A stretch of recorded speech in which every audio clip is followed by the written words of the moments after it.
somente crer, tudo é possível, somente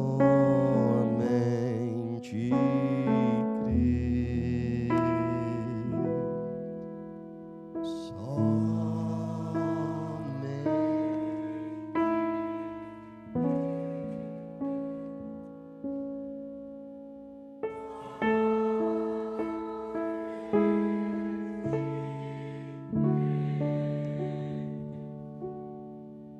tudo é possível, somente crer. Senhor nosso Deus, graças te damos, Senhor Jesus Cristo, porque mais uma vez as tuas misericórdias se renovaram nas nossas vidas. E hoje podemos levantar por esta manhã e estamos bem, com saúde, temos o fôlego de vida, Pai, porque Tu és maravilhoso. Talvez muitos não puderam acordar da maneira que acordamos hoje, saudáveis, com uma cama boa, uma família, mas o Senhor tem usado de misericórdia para conosco, não porque somos melhores, mas é a Tua graça, Senhor. E é por causa disso que nós estamos neste local, Senhor, reunidos para Te agradecer pela Tua soberana graça, Pai, pelo Teu amor incondicional, que não olhou para as nossas falhas, que não olhou, Senhor, para as nossas debilidades, mas o Senhor nos escolheu para sermos filhos do Senhor. E esse é o maior privilégio que temos neste mundo, Pai, é de representá-lo nesta nação, nesta geração perversa, Senhor. Nós pedimos, Senhor, nesta manhã que o Senhor continue nos ajudando. Dá-nos um coração igual ao Teu, Senhor, um coração disposto a obedecer, Senhor. É o que nós mais queremos nesta manhã, Senhor, é ser igual ao Senhor. Então nos ajuda uma vez mais, Pai. Em nome do Senhor Jesus Cristo nós te pedimos. Amém e amém. Deus continue abençoando a cada irmão, no nome do Senhor Jesus Cristo. Vamos abrir nossas Bíblias, 1 Coríntios capítulo 10, verso 10 até o 13.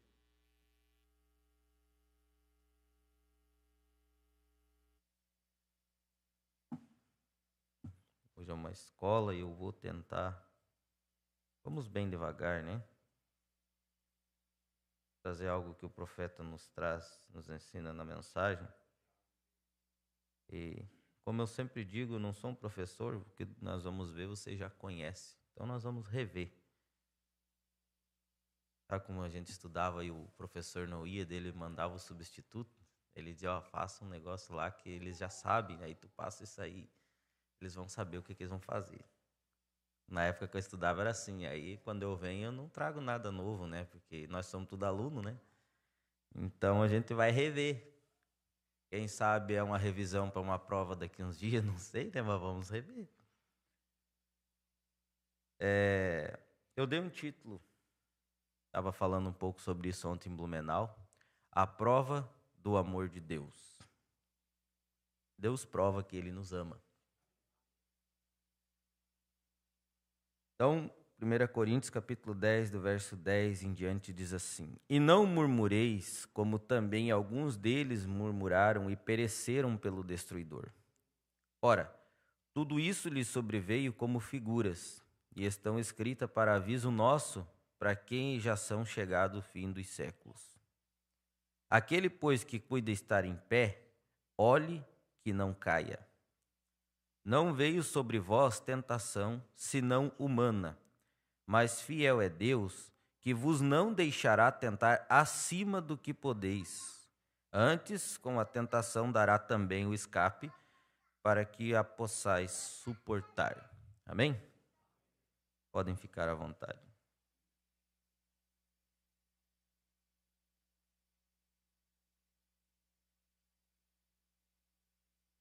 Então, nós cremos na palavra, né?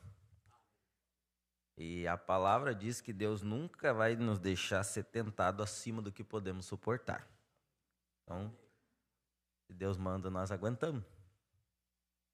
A gente pensa que não, né, irmão Nelson? Na hora que chega, a gente quer fugir. Eu estava dizendo ontem ali, isso é do ser humano, né? Cada vez que você encontrar com o problema, o negócio é fugir. Se você vê a tempestade vindo, diz, opa, vou para o outro lado, né? Porque aí eu vou fugir da tempestade. Mas a águia, ela não foge da tempestade, né? O profeta diz que a águia, ela voa direto no meio da tempestade. E ela passa pelo meio da tempestade. E ela sabe que do outro lado tem um sol esperando ela. E assim é o cristão, né? Nós não fugimos da tempestade. Nós passamos pelo meio dela. Até esses dias o irmão Marcos estava pregando aqui, ele disse, né, na mensagem A Tempestade que se aproxima, que para você combater uma tempestade, tem que ser uma tempestade maior do que aquela que está vindo. Então nós temos que fazer uma tempestade maior do que a que o diabo está fazendo. Né? E geralmente não, sempre é assim. Conversava com irmãos ontem, depois do culto, falando sobre algumas coisas ali. Você pode notar, o diabo ele nunca se apresenta pequenininho. Ele sempre se apresenta grandão. Ele vai vir com um problema para cima de nós que você olha e não tem como resolver. Mas é só barulho. Aí pega o Davizinho lá. Diz assim, na verdade você é grande mesmo, o exército inteiro está com medo e eu não posso, não sei, não sou treinado nem nada, mas tem uma coisa, eu vou em nome do Senhor dos Exércitos. Aí eu tenho certeza que a coragem do gigante acabou pela metade ou mais. O problema irmão, é que nós não vamos sozinhos, nós vamos em nome do Senhor Jesus Cristo. E se nós vamos em nome do Senhor Jesus Cristo, é Ele que garante a vitória. Então, Jesus disse, né, no mundo tereis aflições, mas tem de bom ânimo. Quem que venceu o mundo? Foi Ele. Ontem nós conversávamos com o irmão Joel Felipe, tivemos uma conversa muito boa ontem, veio comigo de lá. É assim, irmãos, às vezes a gente passa muito tempo, eu passei muito tempo da minha vida dessa forma, e muitos de nós passamos, porque nós viemos para Cristo, e nós queremos servir a Deus pela lei, muitas vezes. Porque a lei é o quê? Isso pode, isso não pode, isso pode, isso não pode, isso pode, isso não pode. O profeta diz que a lei ela é o policial que te coloca na cadeia. Mas é só te coloca na cadeia, quem te tira é a graça. Aí nós conversando isso com o irmão ali, uma coisa que a gente tem que chegar ao entendimento, ao amadurecimento, é de entender que se você quer cumprir toda a lei, Tiago diz assim, se você cumprir toda a lei, se não me engano é Tiago, e você transgredir um mandamento, você é culpado da lei inteira. Não te adiantou de nada. Mas você quer seguir, servir, acertar e fazer, cumprir toda a lei bem certinho, é simples. Apenas receba Cristo na sua vida. Por quê? Porque Jesus Cristo é o cumpridor de toda a lei. Nele está o cumprimento de toda a lei. Você vai encontrar o sábado nele, o Cordeiro de Deus nele, você vai encontrar tudo o que a lei exigia em Jesus Cristo. Então, quando você recebe Jesus na sua vida, então você é cumpridor da lei. Não porque você consegue, porque Ele conseguiu por você. Essa é a diferença. Então, nós estamos indo e vamos passando por problemas e coisas, tudo isso é necessário, nós entendemos. E na mensagem, a igreja de Esmirna, página 15, diz assim, profeta. Nós vamos entender o que como que Deus expressa seu amor por nós. Eu creio que os irmãos já sabem disso. Ele diz assim, agora, Senhor Deus, o Todo-Poderoso disse, conheço, a era de Esmirna, ele vem e diz, eu sei as tuas obras, a tua tribulação e o que você tem passado. E aí o profeta diz assim, mas parece que ele sabe, não faz nada. Deus está vendo, Deus sabe, porque Deus sabe, Ele é onisciente, onipresente, onipotente. Ele está em todo lugar, sabe de todas as coisas e tem todo o poder e não faz nada para livrar os filhos dele da tribulação. As pessoas olham e dizem assim. Aí fora eles não entendem, dizem assim, como que Deus é tão bom e deixa as pessoas sofrer? É porque eles não entendem o que é amor. Nós conhecemos o amor de maneira errada. E eu disse ontem, e é uma verdade, o que falta para nós, todos nós. E Deus nos ensina isso através do Evangelho, é um dos degraus da estatura do varão perfeito. temperança, que é equilíbrio. O equilíbrio em tudo. Eu disse ontem, você pega, por exemplo, nós, os mais antigos, né, que era educado a pau. Era pau mesmo, né, irmã? O negócio era...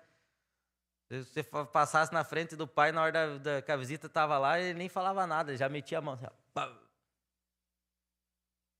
e se não fizesse, a visita ia dizer, mas que filho mal educado é esse? Né? Não tinha equilíbrio, era demais.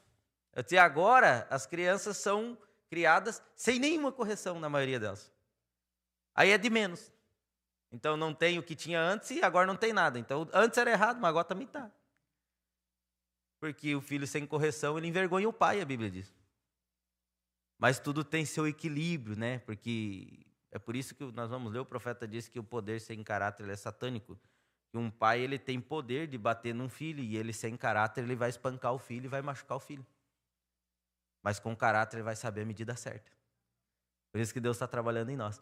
Então você vai entender que é o equilíbrio que falta muitas vezes. E o povo acha, não, mas se Deus é tão bom, nós não poderíamos sofrer. E nós queremos que o meu filho, eu não quero que ele sofra o que eu sofri na minha infância e adolescência.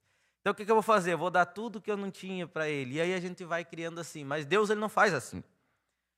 Ele diz assim, ó, ele aí, o Todo-Poderoso, ele disse, conheço ele andando no meio do seu povo, o supremo pastor do rebanho, mas ele impede a perseguição? Ele põe um termo à tribulação? Não, ele não põe. Ele simplesmente diz, eu conheço a tua tribulação. Aí talvez alguém diga, mas o que adianta conhecer, né? Se não faz nada. Deus é Deus. Não estou absolutamente esquecido do seu sofrimento. Que grande empecilho isto é para tantas pessoas como Israel. Eles querem saber se Deus realmente os ama. Você quer saber se Deus realmente te ama? Aí Deus diz assim, ó, ele diz assim, ó, e como pode Deus ser justo e amar se ele fica perto e observa seu povo sofrer? É isto que eles perguntam em Malaquias capítulo 1, do 1 ao 3. Eu vou ir dizendo aqui, se a irmã quiser colocando, que é um estudo que o profeta faz aqui no livro da Zera.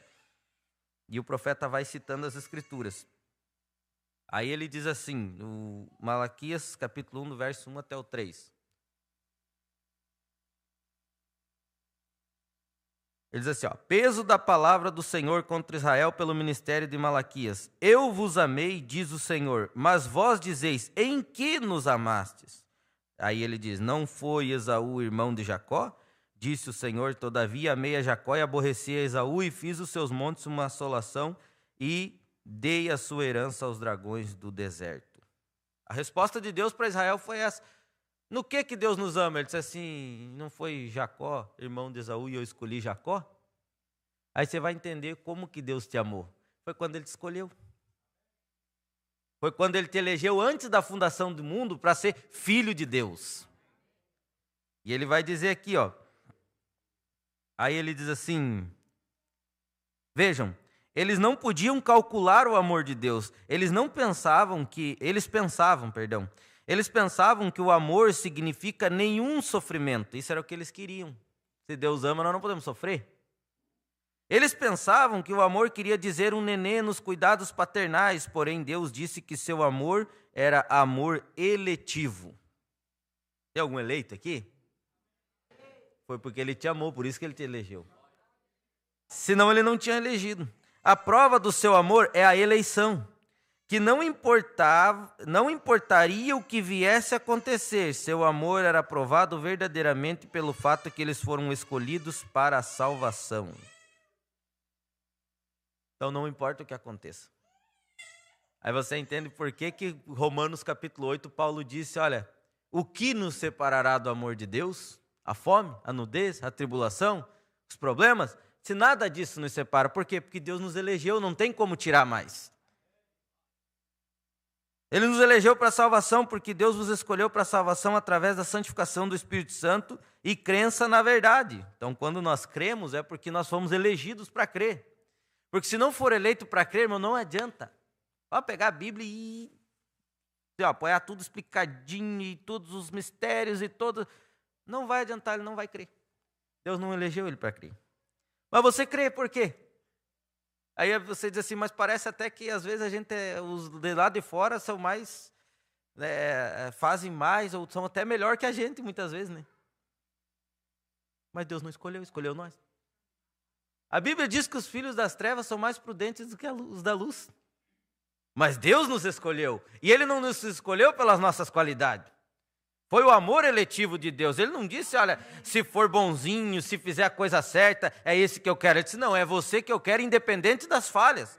É um amor incondicional. Deus escolheu.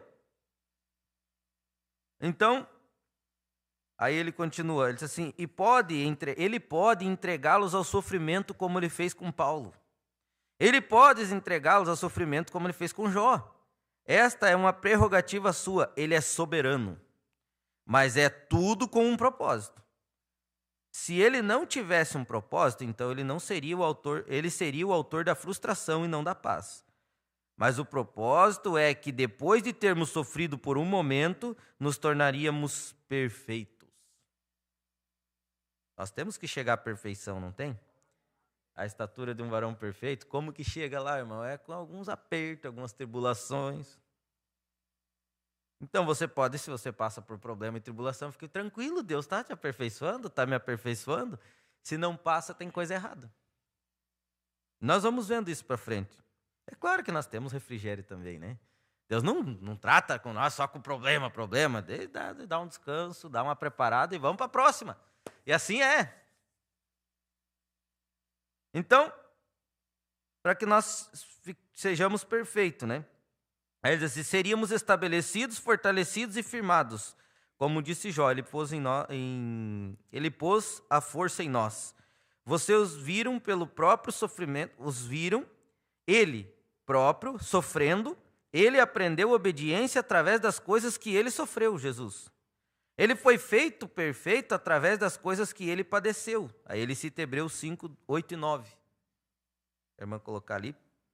Hebreus capítulo 5, 8 e 9. O pastor pregou sobre isso esses dias aqui na escola, falando sobre isso, que Jesus ele aprendeu obediência pelo que padeceu.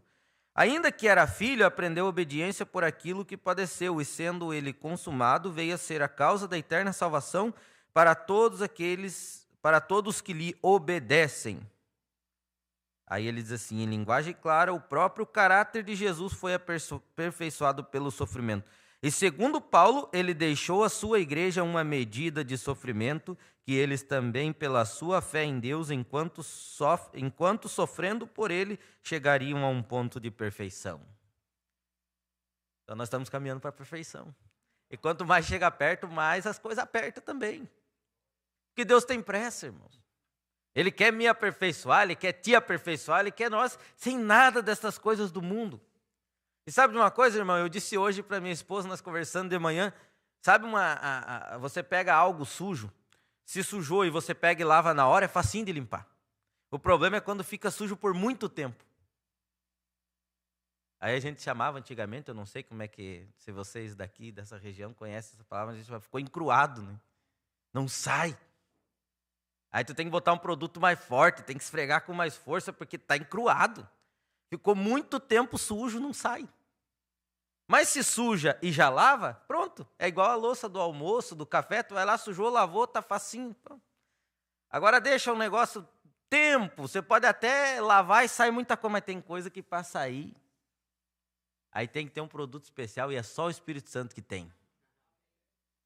Ele sabe como limpar cada uma dessas coisas que fica encruada em nós. Porque às vezes nós passamos tempo na igreja, eu falo de mim mesmo, e Deus limpa muita coisa e tem coisa que a gente briga e não deixa. E aí Deus vai ter que dar uma esfregada mais forte. Mas vai sair, o importante é que vai sair. Nem que fique meio arranhado, né? Esse dia eu estava ajudando minha esposa lá lavando a louça, daí eu falei, deu um bombril de lá.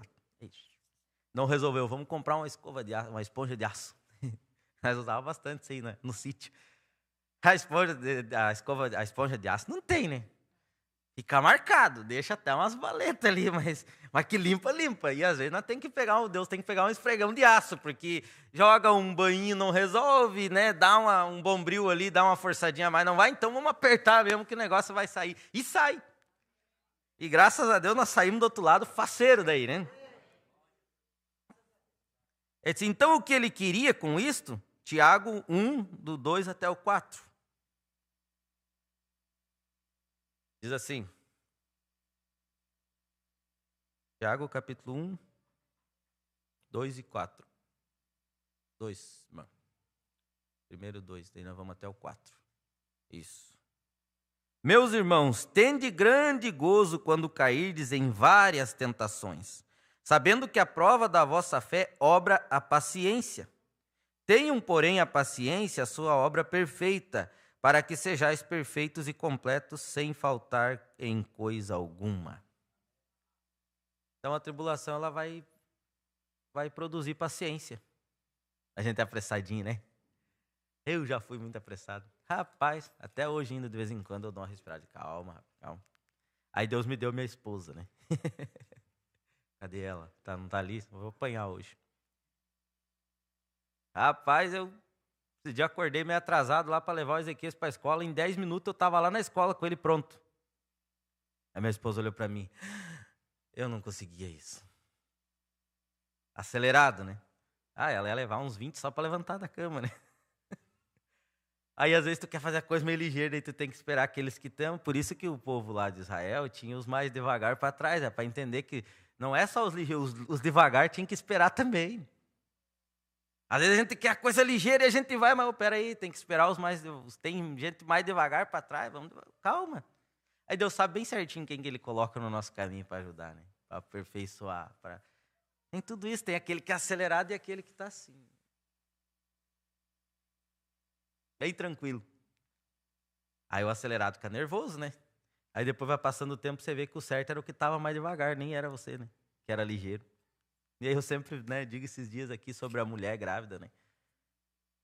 A mulher é rápida, sobe escada, corre porque ela não está grávida. Se ela engravidar, começa a diminuir a rapidez dela. E uma pessoa cheia do Espírito Santo é da mesma forma, né? Ele é muito ligeiro, dá conta de tudo, faz tudo, corre, dá jeito, porque ele não engravidou. Deixa ele... Cristo começar a ser gerado dentro dele, ele começa a desacelerar. Começa a ficar pesado, igual a mulher grávida. Quanto mais devagar ele ficar, e vai tendo dores, contrações. Quanto mais dores tiver subsequentes, mais perto está de nascer o filho. Então, se está apertando, é porque o filho está nascendo. Está vindo aí. Graças a Deus por isso. Então, aí ele diz assim, por que ele fica assistindo? A razão também se encontra em Romanos 8, do 17 até o 18. Nós somos filhos? Se somos filhos, se nós somos filhos, somos logo herdeiros também, herdeiros de Deus e co-herdeiros de Cristo. Se é certo que com ele padecemos, para que também com ele sejamos glorificados. Porque para mim tenho por certo que as aflições desse tempo presente não são de se comparar com a glória que em nós há de se revelar. Eu disse ontem, se nós analisar, a gente vive aqui nesse tempo, está preso nesse tempo, e parece que a gente vive muito tempo, e na verdade é bem pouco que a gente vive, né? 70, 80, quando muito 100. A Bíblia diz que passou de 70 é cansaço e fadiga. Mas sofrimento, problemas, angústias, tribulações, mas Deus disse para mim e para você que aquele que vencer vai ter 1000 anos para reinar com ele. Por isso que Paulo diz, não tem como comparar as aflições desse tempo presente para você viver 1000 anos sem choro, sem dor, sem problema, sem tribulação, reinando com Cristo. Para ser juiz, para ser governador, e depois eternidade é eternidade, mas 1000 anos junto com Cristo, reinando. Por isso que nós estamos sendo aperfeiçoados. Então 70, 80, 100 anos, seja quantos for, é pouco. É como você fazer um curso numa faculdade para você poder passar a vida inteira trabalhando sobre aquilo. Você faz um curso de 70 ou nem isso, porque alguns aceitam a Cristo lá com os 50 já. Os que vêm desde berço, faz aí seus 70 anos de curso, mas vão chegar e vão reinar por 1000 anos. Você sai dali com o diploma na mão, garantido já. O teu emprego está garantido. É 1000 anos reinando num milênio de pura paz. É claro, você vai para a escola, tem prova, né? Vai ter que perder sono muitas vezes. Vai para estudar, né? As pessoas dormem em cima dos livros, né? Passa a noite, tem prova, então... Nós temos que dormir em cima da Bíblia também de vez em quando.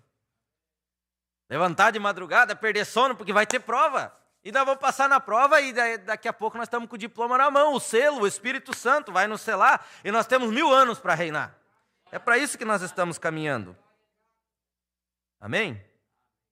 Então não tem como comparar. Aí ele diz assim, ó, a menos que soframos com ele, não podemos reinar com ele. Então, para nós reinar, nós temos que sofrer junto com Cristo, da maneira que ele sofreu também. Eu disse, do que Jesus fez de errado? Nós ainda temos erros. Nós ainda temos falhas, nós fazemos muita coisa errada, nós ainda temos motivo para dizer assim, poxa, eu mereço sofrer, né? Mas Jesus fez o quê? Só fez o que era certo e ainda perseguido a vida inteira. Já desde o nascimento, com 2 anos de idade, eles tiveram que fugir para o Egito porque o diabo queria matar, morrer. Todas as crianças de 2 anos para baixo mandou matar, porque já queria matar. Foi desde pequeno.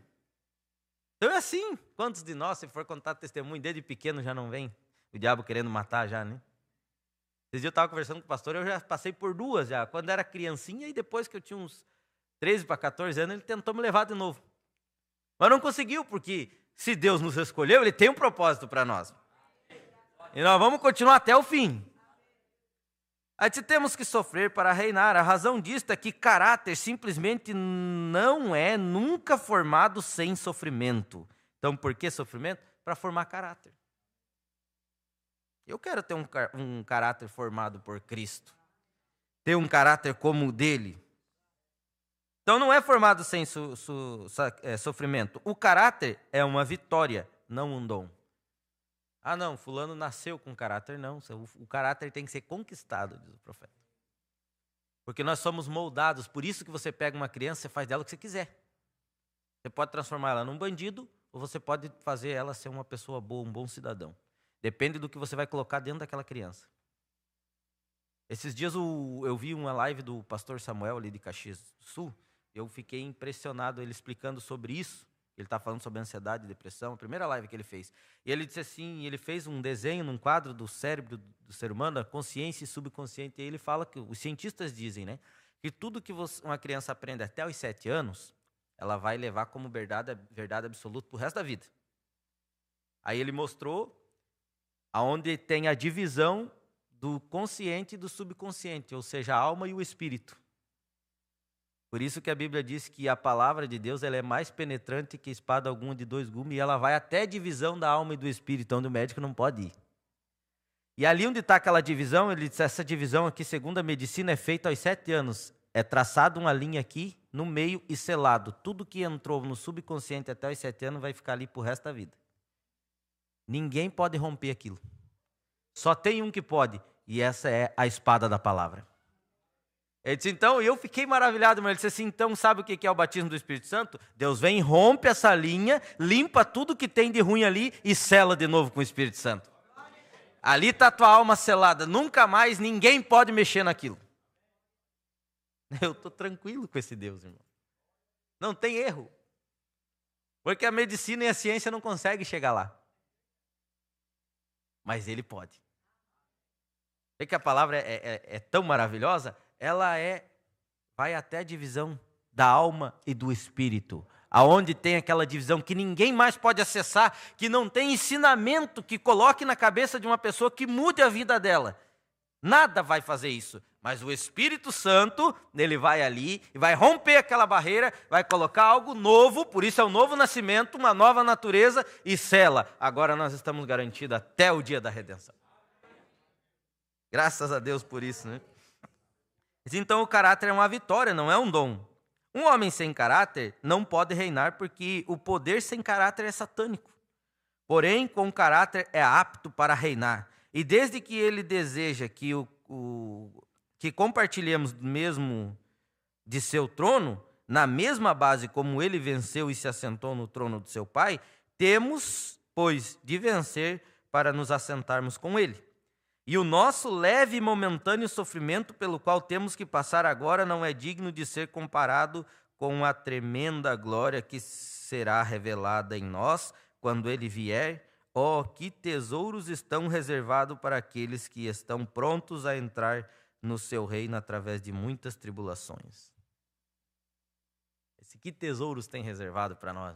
Aqueles que estão dispostos a encarar, a ir para frente, a não desistir. É problema, é tribulação, mas eu sei que o que está para vir é muito maior.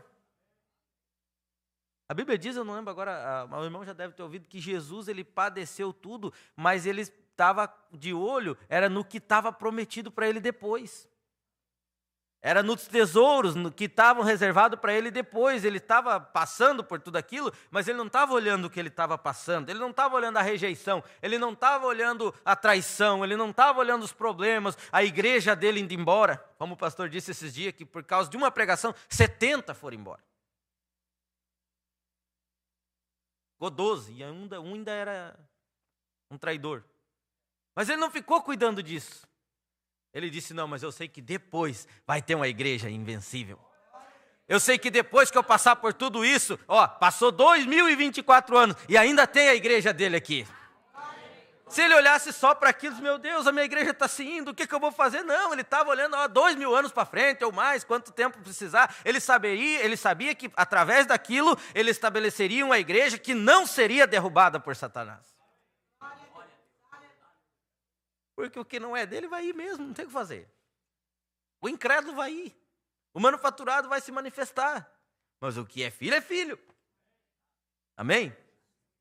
Então, vamos seguindo. Então, é dessa maneira. Agora, é através de provas, de problemas, de tribulações. E a Bíblia diz que Deus, ele corrige, ele exorta aquele que ama. Quer saber por que Deus te ama? É porque ele te corrige. Porque ele te disciplina. Porque ele te exorta. É por isso ele te ama, senão ele te deixava viver de qualquer maneira e você ia para o inferno. Pronto. Eu ia. Mas sabe, Provérbios capítulo 1. Esses dias o irmão Gabriel estava lendo aqui isso aqui. Do 23 até o 33. Eu quero que os irmãos entendam. Eu disse ontem, se você vê, o pastor vive dizendo para nós ler o livro de Provérbios, todo dia um capítulo, né? Se você ler, você vai ver que uma das coisas que mais fala é repreensão. Sobre amar a repreensão, aceitar a correção. E a outra é sobre a mulher estranha. São duas coisas que o Salomão ele fala muito. E aí ele diz assim no verso 23. Convertei-vos pela minha repreensão, eis que abundantemente derramarei sobre vós o meu espírito e vos farei saber as minhas palavras. Nós não queremos o Espírito de Deus? Então, para que a repreensão? Para se converter. Aí, quando nós se convertemos, ele derrama do Espírito dele sobre nós. E aí, ele também vos farei saber as minhas palavras. Você entende por que tanta pessoa ouve e nunca aprende? Paulo chega a dizer, são mulheres, né, essas levadas de casa em casa, que aprende e nunca chegam ao entendimento. 1 Timóteo, se eu não estou enganado, capítulo 3. Ventos de doutrinas, vamos para lá, vamos para cá, a mulher representa a igreja, né? Vamos para lá, vamos para cá, aprende e nunca chega ao entendimento. Por quê? Porque não aceita. Deus dá uma apertada e sai fora. Mas ele disse, se aceitar, convertei-vos pela minha repreensão, e eis que abundantemente derramarei sobre vós meu espírito e vos farei saber minhas palavras. Mas porque clamei e vós recusastes, porque estendi a minha mão e não houve quem desse atenção, antes rejeitaste do meu conselho e não quiseste a minha repreensão, também eu me rirei na vossa perdição e zombarei vindo o vosso temor. Vindo como assolação o vosso temor e vindo a vossa perdição como tormenta, sobrevindo-vos aperto e angústia, então a mim clamarão, mas eu não responderei. Você vê? Por quê? Porque quando Deus corrigiu não quis, agora se vira. É a Bíblia. Mas eu não responderei. Deixa eu ver aqui. De madrugada me buscarão, mas não me acharão. Você vê que a Bíblia diz os que de madrugada me buscam, me acharão? Mas quem rejeita a repreensão pode buscar de madrugada que Deus não vai achar ninguém. Pode orar a noite inteira daí. Por isso que filho de Deus é assim, a gente leva umas lambadas, depois a gente chora, né? Filho apanha, chora, né? E aí depois a gente levanta e diz, ai, graças a Deus, vou lá dar um abraço no meu pai. Não é assim? Você repreende, o filho fica bravo, tá? Daqui a pouco ele vem lá e te abraça, eu te amo, papai. Porque ele é filho. Aí ele diz assim, de madrugada me buscarão e não me acharão, porquanto aborreceram o conhecimento e não preferiram o temor do Senhor. Não quiseram meu conselho e desprezaram toda a minha repreensão. Portanto, comerão do fruto do seu caminho e fartar-se-ão dos seus próprios conselhos. Então vocês vão comer, não aceitou repreensão? É isso que acontece aí fora, irmão. Pode fazer as pessoas aí nas chamadas igrejas, que o profeta disse que nem pode ser chamada igreja, é associação. Eles viram a noite em campanha de oração. Sobe no monte e ora, o jejum de Daniel de 21 dias. E parece que nunca encontra a verdade. Por quê? Porque rejeita, se tu fala a verdade para eles, rapaz, eles te avançam. Eles não querem. Eles não querem. Repreensão não dá, porque nós vivemos na era do mimimi, como dizem, né? Tu falou a verdade e doeu, todo mundo corre se defender, vai para a internet, tem advogado para quem quiser hoje. Se você quiser roubar e dizer que está certo, tem advogado para dizer que você está certo e provar que você está certo. É o que mais tem hoje. Você trabalha numa empresa, é a era dos direitos dos povos, direitos dos povos. Você trabalha numa empresa, o teu chefe pode ter feito tudo certinho para você, pode ter pagado teus direitos, pode ter até arrumado dinheiro a mais para você. Mas se você quiser sair de lá e chamar ele na justiça, vai ter um advogado que vai provar que ele não fez as coisas certas e ele vai ter que pagar a indenização ainda. Direito dos povos. Todo mundo tem direito, todo mundo tem razão. Todo mundo corre buscar uma maneira de se defender, mas o cristão ele abre a mão da sua razão. Ele abre a mão do seu direito. Ele está atento às palavras de Deus e ele sabe que esses problemas aqui momentâneos não são para comparar com o que nós vamos viver. E se Deus chamou a atenção minha e tua, porque Ele chama, rapaz, eu nem conto para vocês. Senão vocês vão chorar junto comigo. É porque Ele te ama. É porque Ele quer o aperfeiçoamento. E se Deus está querendo isso, é porque Ele quer dar compromisso para mim e para você no reino de Deus.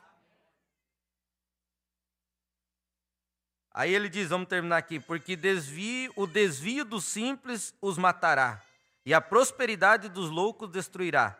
Mas o que me der ouvidos, nós estamos dando ouvido a Deus. Se você vem, irmão, você não vem aqui só para sentar aqui e ficar, não, você está dando ouvido à palavra, e isso está fazendo efeito na tua vida, você sabe disso. O que der ouvidos habitará seguramente e estará descansado no temor do mal. Aí quando vier o mal, tu pode ficar tranquilo, você sabe que você ora e Deus vai responder. Você sabe que você pode pedir e Deus vai guardar. Porque aí você aceitou, você está crendo, amém? Então, vamos indo em frente. Agora, Provérbios capítulo 2 também, no verso 11 e 12, ele diz a mesma coisa que estava lá em Apocalipse capítulo 3, 19. Diz assim, 2 do verso 11 e 12. Deixa eu ver se é isso.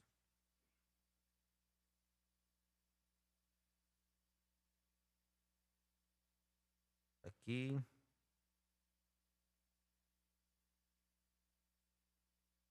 Não, é 3, perdão. Provérbios 3, isso. Filho meu, não rejeites a correção do Senhor, nem te enojes da sua repreensão, porque o Senhor repreende aquele a quem ama, assim como o pai ao filho a quem quer bem. Então, como é que ele prova que ama? Quando ele nos chama a nossa atenção. Quando ele quer que nós caminhemos certinho. Porque o filho que o pai ama, ele quer, não, filho, faça assim. Se ele fizer direito, rapaz, sai daí, não é assim. Ele vai chamar a atenção. Então ele prova que ama através da eleição e do cuidado que ele tem por mim e por você. Apocalipse capítulo 3, verso 19, creio que é 19, isso. A mensagem era de Laodiceia, dizendo que a igreja pensava que era rica e abastada e não tinha falta de nada, eles não sabem que é pobre, miserável, cego e nu. Aí o conselho é assim, eu repreendo e castigo a todo quanto amo. Então, Deus só vai repreender e castigar quem Ele ama. Quem não tem correção, irmão, é porque aí é complicado. Aí você vai ver que o negócio está feio. E sabe, eu não sei, espero que vocês entendam o que é a repreensão de Deus. A repreensão de Deus é muito maior nossa lá, nas tribulações que nós passamos, do que aqui na igreja. Porque aqui, na verdade, é uma advertência quando Deus prega, chama alguma coisa meio forte. É uma advertência. Mas se a gente não ouve a advertência, aí é repreensão. Eu não estou falando de repreensão que não, porque pregar forte. Não, isso é advertência. Porque é falado. Mas o problema chega quando não houve a advertência. Aí o negócio aperta. Aí Deus vai repreender. Aí é com Deus. Diretamente. Aí é diferente. Então ele diz assim, Eu repreendo e castigo todos quanto amo. Sê, pois, zeloso e arrepende-te. Agora, o que quer dizer essa palavra zeloso no seu sentido literal? Cuidado e dedicação intenso por alguma coisa ou alguém. Ele disse, ser, pois, zeloso. Olha, tenha cuidado, se dedique intensamente no que você está fazendo. Se arrepende e ser zeloso. É isso. E a gente é assim, né? A gente é cuidadoso, é dedicado, mas o tempo passa, relaxa. Eu digo por mim mesmo. A gente já vai relaxando, já vai achando que daqui a pouco Deus vem, olha, rapaz, se ajeita. E aí a gente se ajeita, né? Agora, eu quero que você veja algo aqui, que o profeta diz, porque nós somos treinados, capacitados, nós somos moldados através de muitas provas, de muitos problemas, de muitas tribulações. Às vezes nós somos castigados, às vezes nós somos provados. Então ele diz assim, ó, agora vamos apenas gentilmente pensar da maneira que ela disse, falando da mulher de Jó, quando ela disse, abandona esse teu Deus aí e morre. Agora, veja, ali estava Jó assentado, ele ficou assentado ali a noite toda, ali estavam seus consoladores, assentados com suas costas voltadas para ele, e eles lhe disseram que ele havia pecado. O erro do ser humano é que a gente tem uma mania muito feia, que Jesus disse que não é para a gente ter, mas é difícil se livrar dela, é julgar, sem conhecimento de causa. Eu vi esses dias atrás algo e eu achei muito interessante. E dizia assim, vocês devem ter ouvido isso. Uma criança com o seu pai estava com 2 maçãs na mão. E aí o pai olhou e disse assim, filho, me dá uma maçã para mim. Ele pegou e mordeu as 2 bem ligeiro. Mas aí o pai ficou frustrado e tentou esconder a frustração dele, fez de conta que não viu, mas não falou nada. Daqui a pouco a criança olhou com aquela inocência para ele e disse, pai, toma, essa aqui é a mais doce. A reação na hora era dizer, ele não quer me dar nenhuma, ele vai dizer, as 2 estão mordidas, não posso te dar. Mas ele queria ver qual que era a mais doce para dar para ele. Aí disse assim, então moral da história, não julgue instantaneamente, espere, veja o resultado. Porque você olha uma coisa, parece, meu Deus. Não, peraí, vamos ver, por que aconteceu isso? Da onde que vem? Tudo tem um motivo, tudo tem um porquê. A gente tem a mania de julgar o que está diante de nós, e o que está diante de nós é enganoso. O profeta Samuel foi escolher lá o rei, e ele disse, olha, Eliabe, grande, forte, poderoso, o maior de todos, esse é o rei. Deus disse, não, não é. Porque Deus não vê como o homem vê, Deus olha o coração. E o coração ninguém pode ver, irmão. Só tem uma maneira de você saber o coração de uma pessoa, é você ver os frutos daquela pessoa. Porque é pelos frutos que se conhece a árvore. É o tipo de vida que ela vive. Não é a atitude momentânea apenas do que ela teve. Às vezes você olha uma pessoa agindo de uma certa maneira e você diz, está errado. Espere saber o porquê que ele agiu. Talvez você faria pior que ele. Tudo tem um motivo. Então, o problema nosso é que às vezes a gente quer julgar pela aparência. Quando você vem, você diz, não pode. Mas peraí, vamos, calma. Eu digo isso porque eu aprendi assim, irmão. E aprendi como? Apanhando mesmo. Você olha e pensa, poxa, peraí. Vamos ver o porquê. Por que está agindo dessa maneira? Por que chegou nessa situação? E aí você vai entender o contexto. Por que ele mordeu as 2 maçãs? Porque ele queria saber qual que era mais doce. Mas no momento, se é outro, já dava uns tapas no filho já, né? Imaginou? Reagir. Por isso que a gente tem que ser tardio para se irar. Tardio para falar. Apto a ouvir. Porque na hora, no momento, se a gente agir no impulso, tu faz uma coisa, depois tu vai descobrir que não era aquilo e agora já fez. E aí o Jó estava lá sofrendo, coitado. Você já imaginou, irmão? Eu quero que você entre nesse quadro comigo. Jó, talvez, creio que era o irmão. Certamente era, porque a Bíblia fala que ele era rico. Então ele era o irmão mais rico da igreja. Sábio.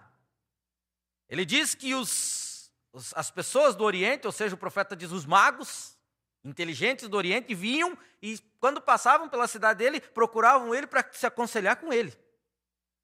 Então o irmão Jó era o irmão Jó. O homem reto, justo, rico, E Deus era com ele.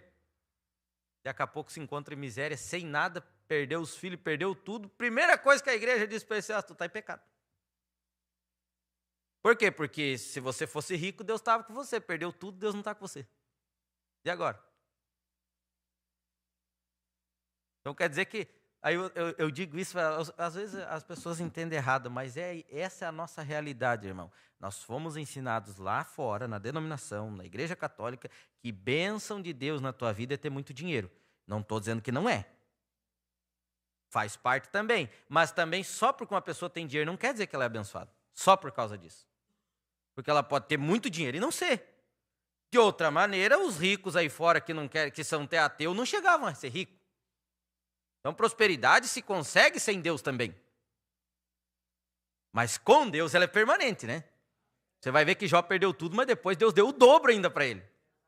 Por quê? Porque era um teste que Deus estava fazendo. Mas a primeira coisa que eles olharam, disse assim: irmão Jó entrou em pecado, porque Deus está castigando ele.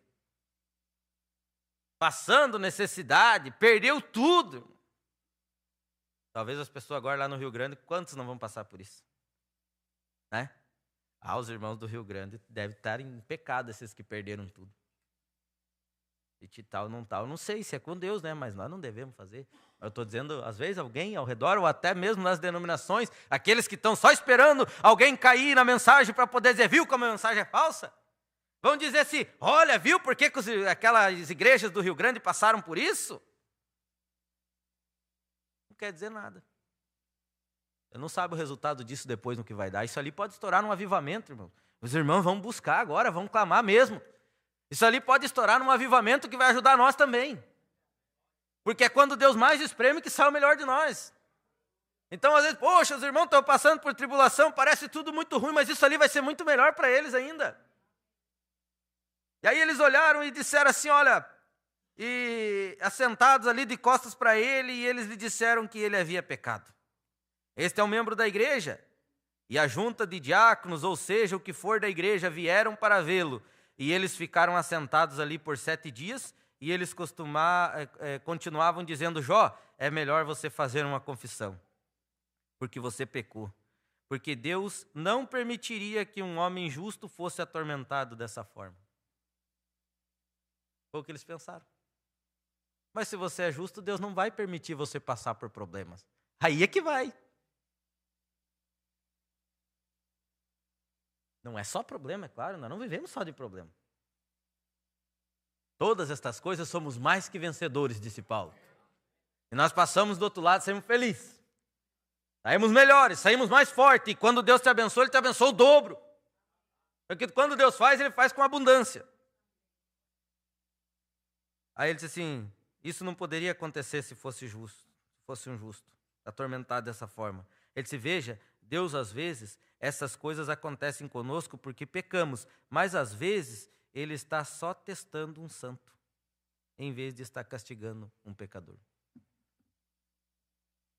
Mas Ele está só fazendo um teste, quer ver até onde é que Ele vai aguentar. Lembra que o pastor prega sobre o teste, que ele faz tudo que vai ser vendido, primeiro é testado? Eu trabalhei numa empresa de ráfia, que nós fazia fios de plástico. Então esse fio ele era testado, ele era levado no laboratório, tirado algumas amostras, levado no laboratório, e era esticado ele até arrebentar. Só que o fio tinha que arrebentar, Deus não deixa nós arrebentar. Para quê, irmão? Para saber qual que era a força que cada fio daquele aguentava, qual que era o peso. Aí ele chegava no limite, pá, a hora que arrebentava, ele dizia: opa, se passar disso aqui arrebenta, então até aqui ele vai aguentar. Aí vamos ver, cada fio desse aguenta tantos quilos, tantos 1000 fios desse junto vai aguentar 1 tonelada, 2 toneladas, 3 toneladas. Então é assim, irmão, Deus dá uma esticada e nós assim, opa, até aqui ele aguentou, beleza. Tá aqui o irmão Juarez, aguenta tantos quilos. Aí ele pega o irmão Jeconias, vamos esticar agora. Opa, esse aguenta mais tanto. E junta tudo, irmão, aí nós aguentamos muita coisa mesmo.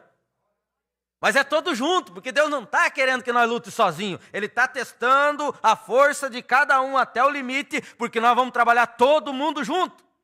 Nós fazia fio por fio, testava um por um, mas na hora era tramado tudo eles. E se formava uma bolsa, um bag para aguentar toneladas. É assim que Deus está fazendo conosco. Ele está nos trabalhando o nosso material. E às vezes não aguentava muito, o material está errado, vamos trocar. Tem que mudar a forma, tem que aquecer um pouco mais. Era 200, para mais de 200 graus para derreter aquele material. E ainda tem que passar por essa fornalha mesmo, 200, 300, 500, 1000 graus, não sei, para derreter da maneira correta e aguentar a pressão. E daqui a pouco ele saía, irmão, do negócio quente e caía dentro da água fria. Dava um choque. Aí passava por uns rolos, pegava um rolo com óleo quente e pegava outro rolo com água fria. E às vezes nós temos assim, né? Tu sai do quente, passei, daqui a pouco, pá! Frio. Dá aquele susto. Você já acordou assim, quente, com um balde de água fria na cara? Tu pensa, e agora? O que deu? Estava tudo indo bem. Não, é para aguentar o tranco mesmo. Nós estamos sendo testados. E Deus está trabalhando. Graças a Deus por isso. Então, às vezes, Ele está só testando. Está só medindo a força, dizendo assim, não, até aqui você vai aguentar. Agora você sabe que se você for até aqui, é eu que estou com você. Estou trabalhando. Amém? Então é desta maneira, irmãos. Vamos para Hebreus capítulo 12. É uma das partes que eu creio mais importantes para nós entender. Para mim, porque eu, João Juarez, os diáconos, pregadores, quem estiver na frente, e está o para-choque. Quando bate o carro, primeiro que vai o para-choque, né? A vez da só esfolado foi só o para-choque, só trocar o para-choque. Tem coisa que Deus vai deixar bater só no para-choque. E o problema é que nós amamos o para-choque. Aí tem estrago, vai dar só no para-choque. Só o para-choque sofre. Tu pode ver que todo o problema, a primeira coisa é o para-choque. Se não for o de trás ou da frente. Ele é o para-choque mesmo. E aí tu, não, vou pregar a palavra. Então se prepare para o impacto. Se prepare para o para-choque estragar, quebrar e ter que levar lá no chapeador e remendar. E daqui a pouco a gente faz igual, ele fala, não, isso aqui é só trocar novo. Eu não adianta mais, eu não quero mais. Não, mas eu não troco novo, eu quebro e faço você mesmo de novo. Deus não troca a peça, irmão, ele arruma, ele restaura aquela que ele pegou. Nós estamos vivendo uma mensagem de restauração, ele não está trocando peça. Deus não pega alguém e diz, não, esse aqui não presta mais. Esse aqui bateu, esse aqui não, já era. A seguradora vai dar um novo. Não, você pode trazer aqui, eu sou o restaurador. Vai ficar melhor que antes ainda. Aí ele vai restaurar o mesmo para-choque. Não é assim, nós queremos se livrar das coisas. Nós vemos o problema, não, o negócio não é mais na igreja. Não, você vai sim, porque eu escolhi você e você vai aguentar o tranco sim. Eu te chamei para você pregar, eu te chamei para você ser diácono. Vai aguentar, porque você é a peça que eu escolhi para esse veículo. Não tem troca, não tem substituição de peça, irmão, é restauração. Nós vivemos e cremos e pregamos uma mensagem de restauração. Então é assim.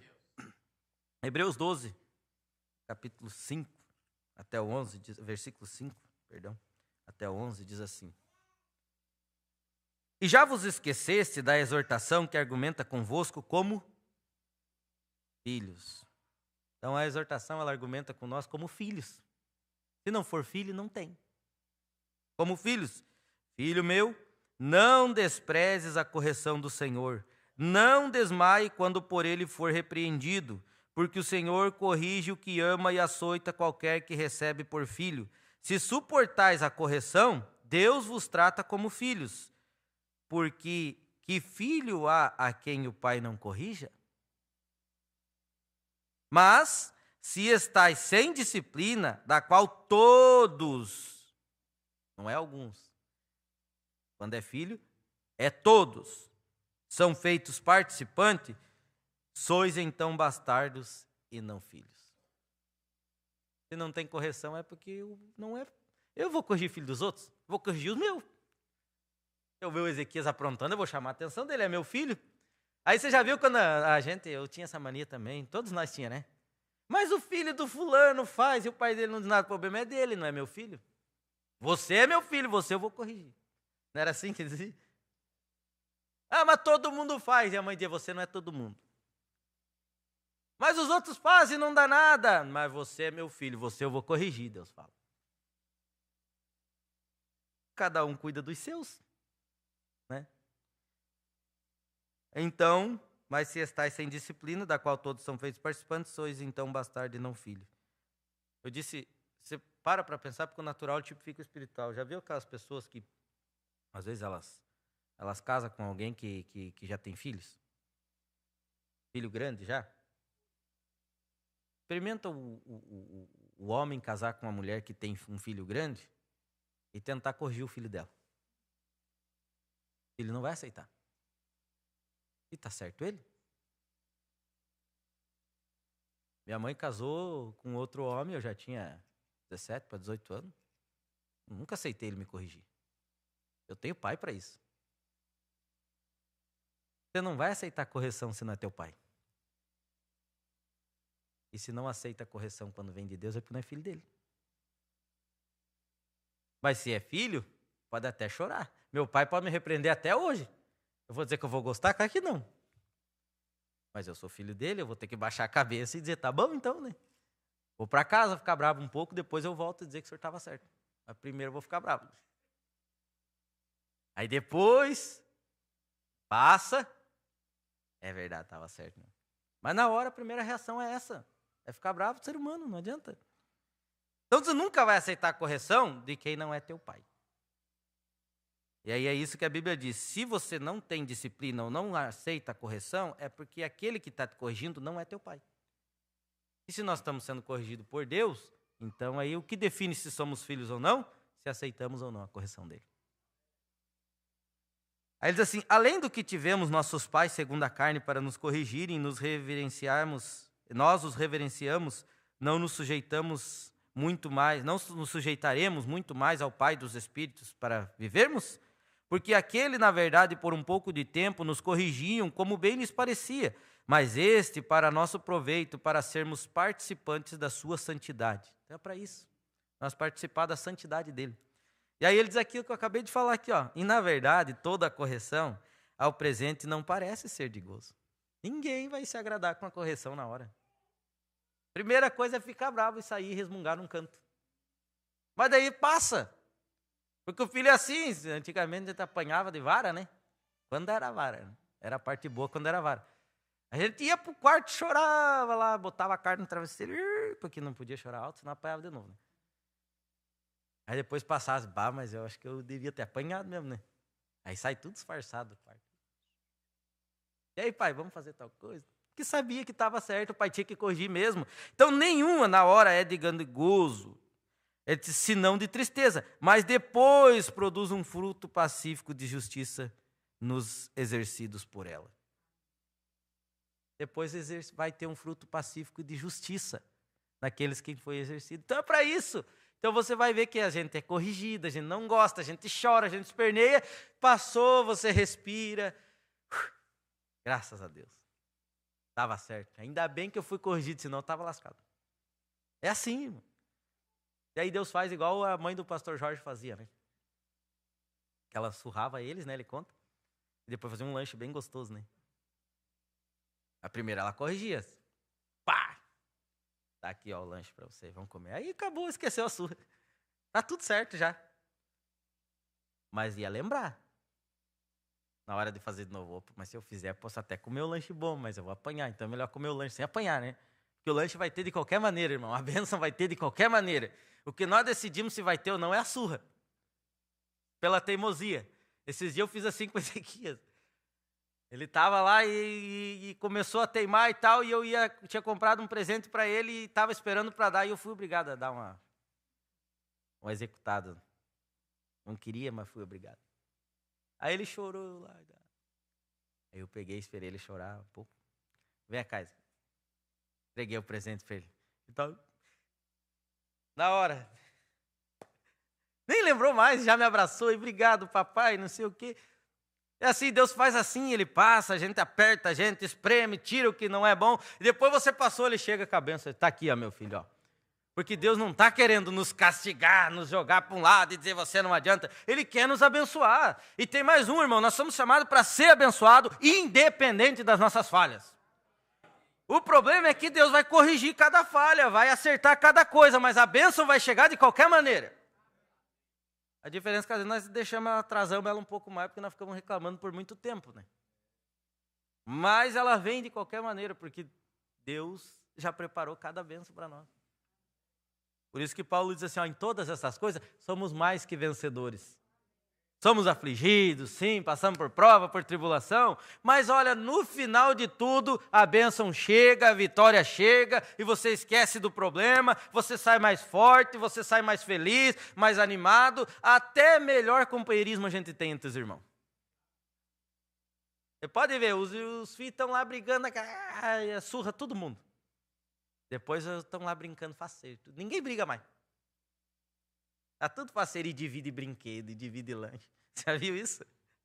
A gente é igualzinho, irmão. Começa a se enroscar demais, um com um irmão, com o outro, Deus vai lá e dá-lhe uma surra. Pega um num canto, outro no outro, bota um de joelho no milho, o outro surra de vara e lá vai. Daqui a pouco tá aquele amor fraternal dentro da igreja. Eita glória, tá tudo certo, né? E nós precisamos um do outro.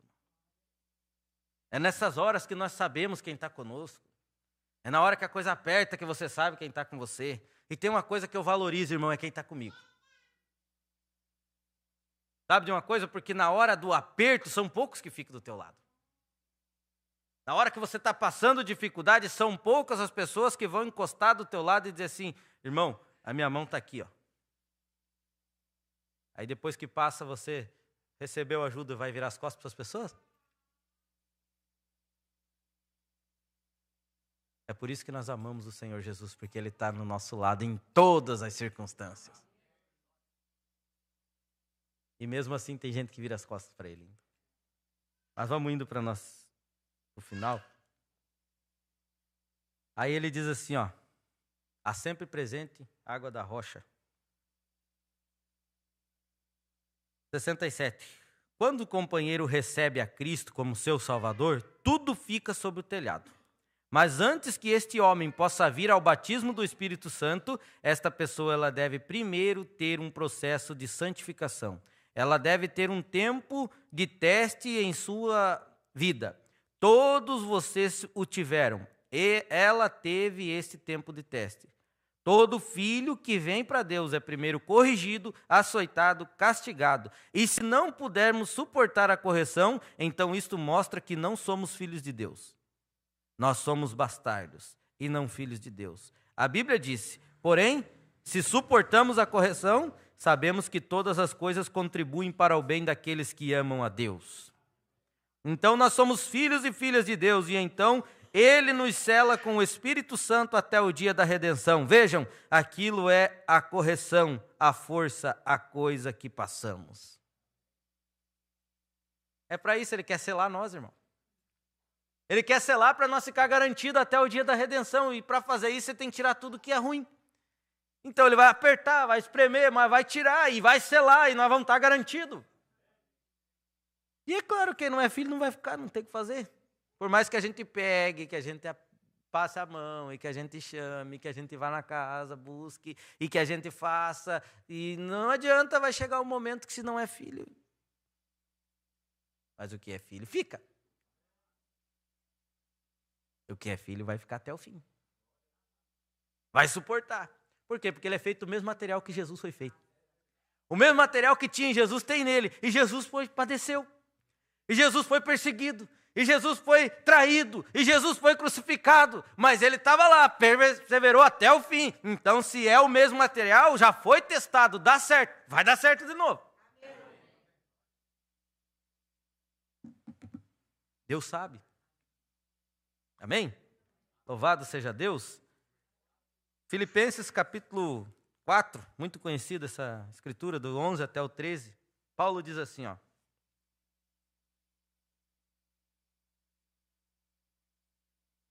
Não digo isto como por necessidade, porque já aprendi a contentar-me com o que tenho.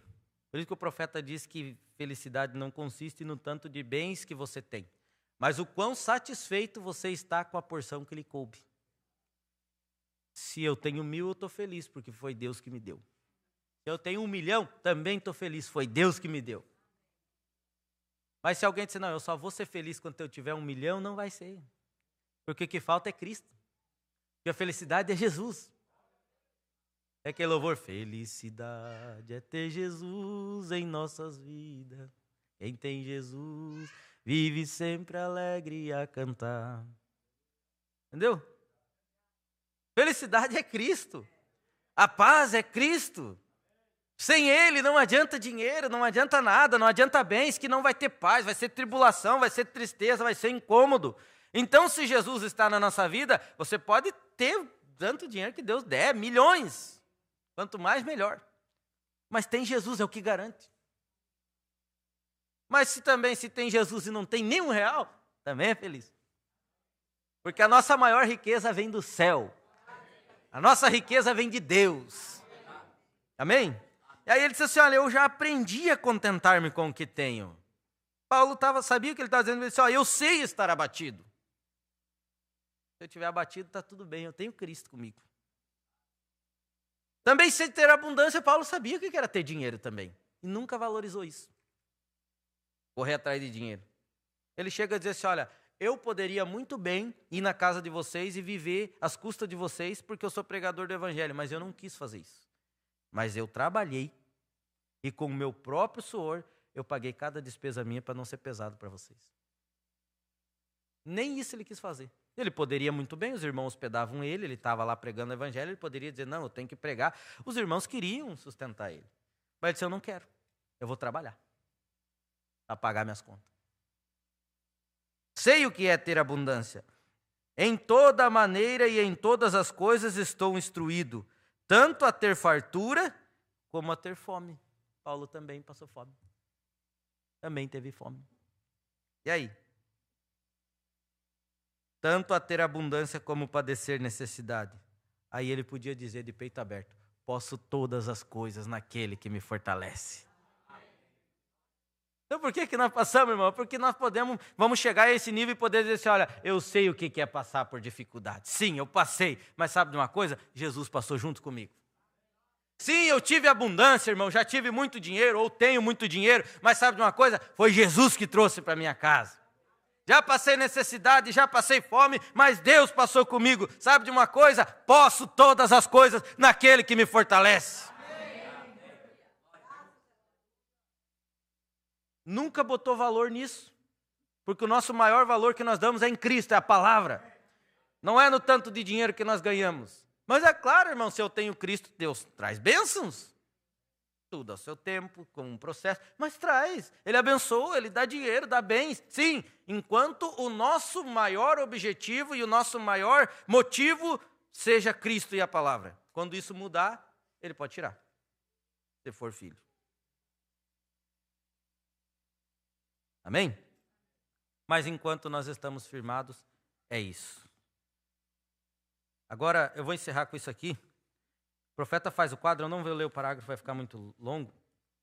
Faz o quadro do Paulo e Silas ali na prisão, mensagem tua casa, parágrafo 12 até o 16, ele diz que eles estavam presos. E por que eles foram presos, irmão? Por nada. O que eles fizeram de errado, irmão? Nada. Por que eles apanharam e foram colocados em troncos e ficaram até meia-noite ali cantando e pregando depois de ter apanhado, sido surrado? O que eles fizeram de tão mal, irmão, para prender Paulo e Silas? Sabe o que eles fizeram, irmão?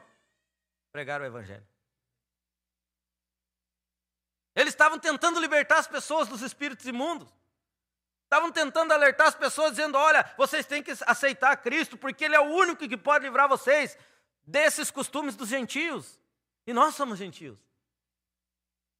É o único que pode livrar nós da idolatria, é Jesus.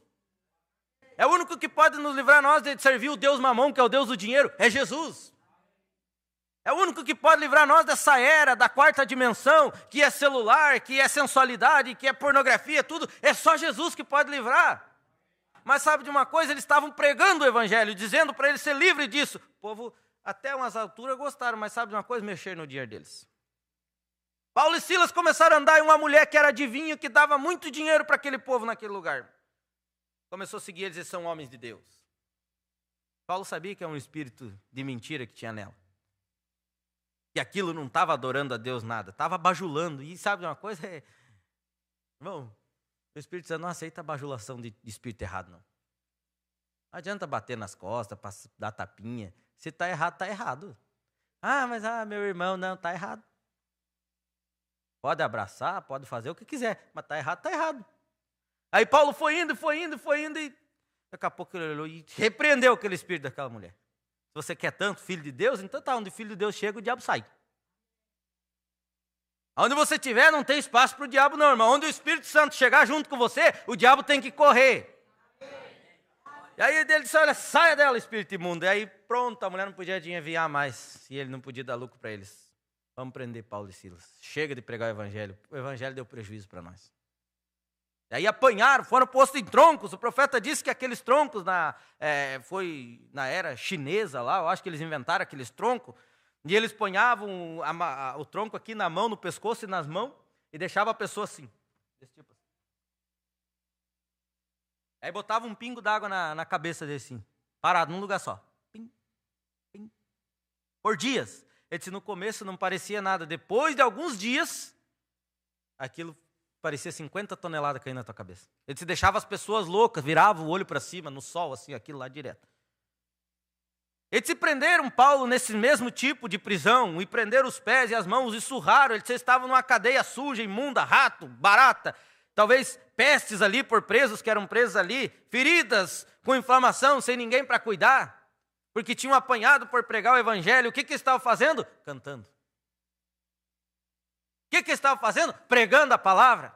Ele chega a dizer que eles pregaram por tanto tempo que aquilo tinha convertido o carcereiro já. E quando o terremoto deu, se você ler a mensagem da tua casa, então o carcereiro já tinha ouvido a palavra que eles pregaram enquanto apanhavam, depois de apanhado e preso. Mas sabe de uma coisa? Havia um poder dentro de Paulo e Silas, e é isso que eu acho maravilhoso, irmão. Tem um poder dentro de mim e de você para passar por cada prova, cada tribulação que Deus dá.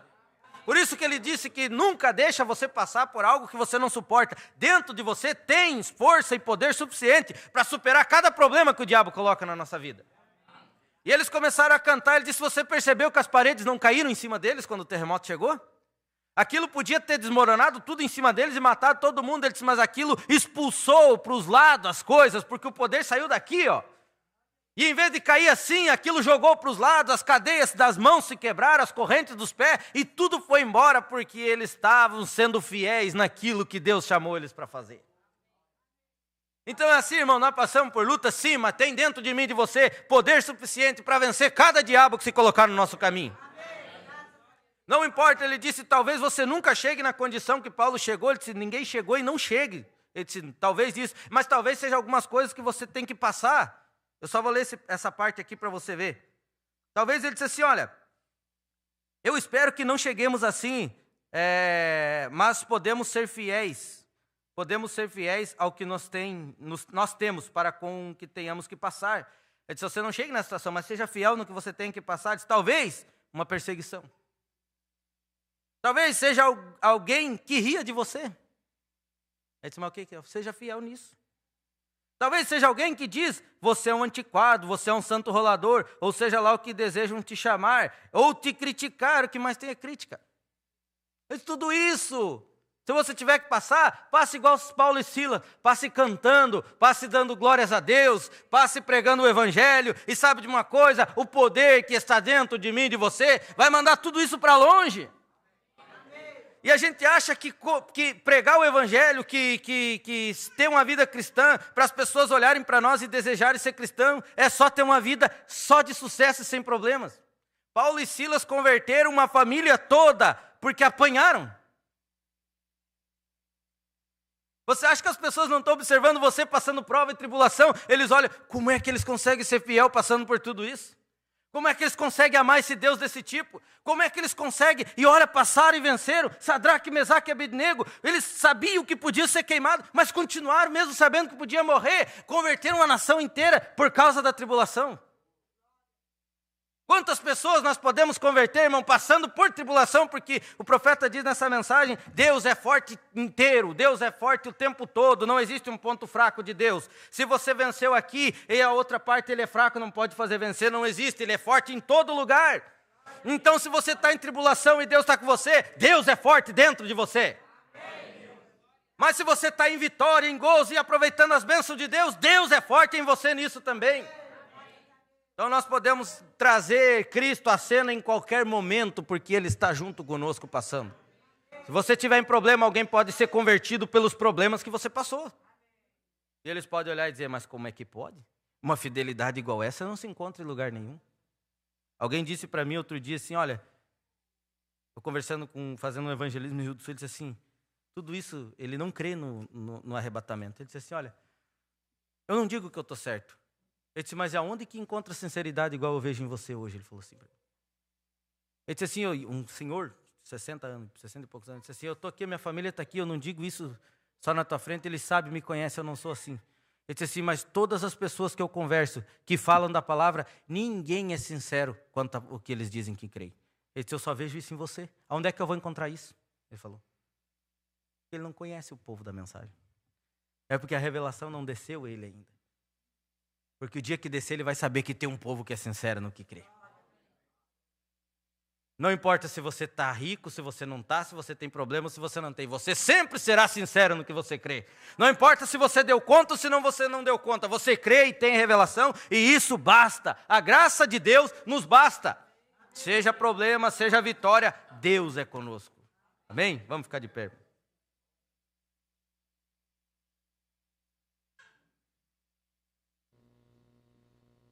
Irmão Guilherme, quiser vir louvar aqui.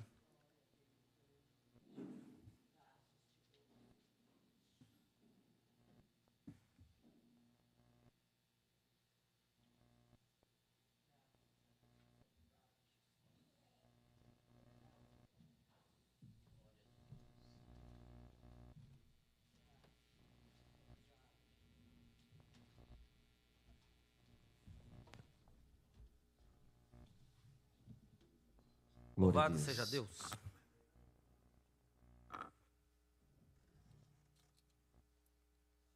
Enquanto nós cantamos, você vai fazendo a sua oração. Vai meditando, vai falando com Deus.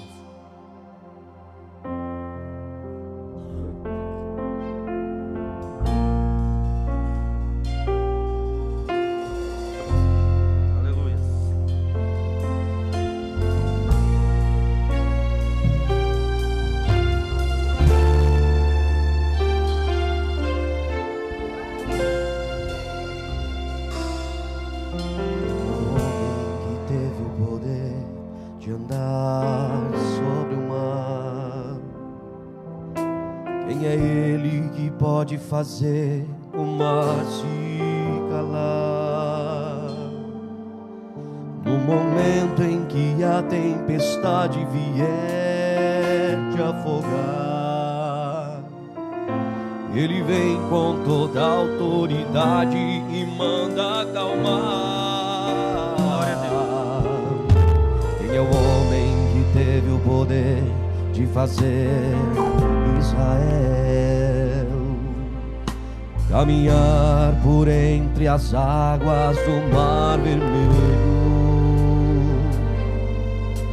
Fez caminho no meio do mar para o povo de Israel passar.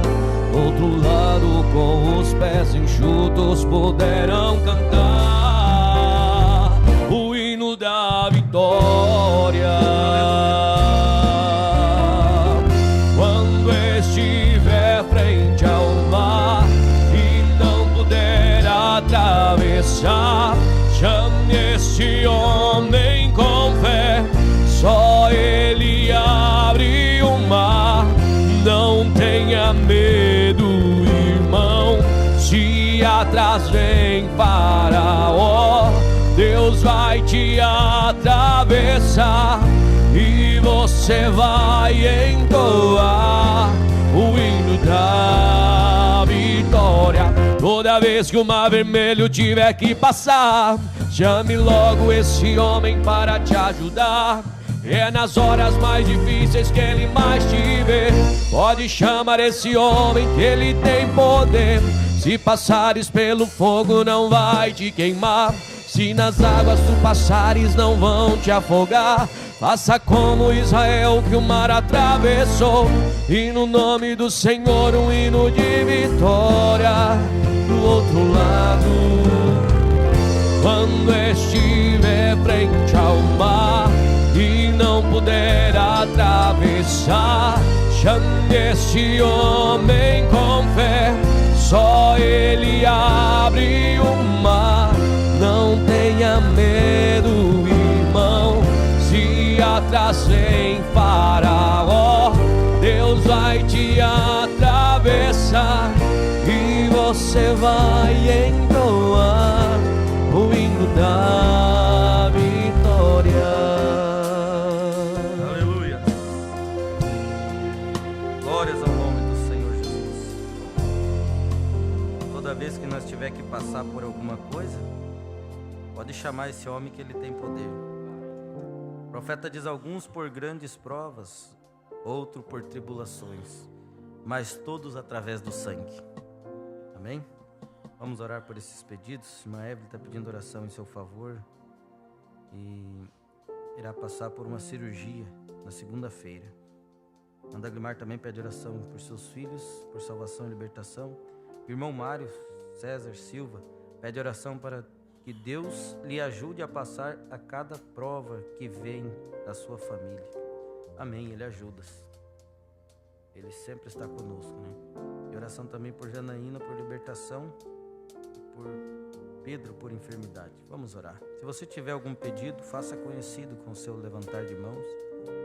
Peça para Ele que Ele está aqui para te ajudar a passar pelo que for preciso. Senhor nosso Deus, te agradecemos mais uma vez por este momento na Tua presença, Pai. Te agradecemos porque o Senhor tem nos ajudado, tem nos dado consolo e conforto em cada tribulação e prova, Pai.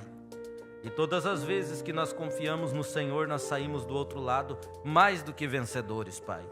Não estamos aqui nesta manhã como derrotados, mas sim contando as nossas vitórias.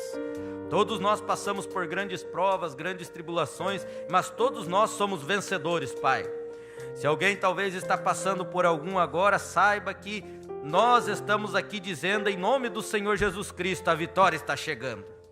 Pai, nós te agradecemos porque assim como o Senhor nos ajudou, o Senhor vai ajudar cada um que estiver passando ou irá passar, Pai. Nos ajuda, Senhor, a saber que não importa o que aconteça, todas as coisas cooperam juntamente para o bem daqueles que amam a Deus. E se tem uma coisa que nós fazemos, Senhor, é amar ao Senhor. Sei que somos falhos, falhamos em muitas coisas, mas o amor permanece vivo em nossos corações. E nós amamos o Senhor e amamos uns aos outros e estamos dispostos, Pai, a servir ao Senhor mesmo com dificuldades.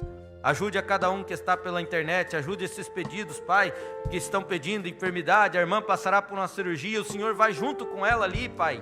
Nós cremos nisso. Que o Senhor possa ir ao encontro da irmã Evelyn, que o Senhor possa estar naquela cirurgia, ou também, se o Senhor quiser, o Senhor pode livrar ela desta cirurgia. Tu és poderoso, Pai, para fazer qualquer coisa, e nós cremos no poder do Senhor.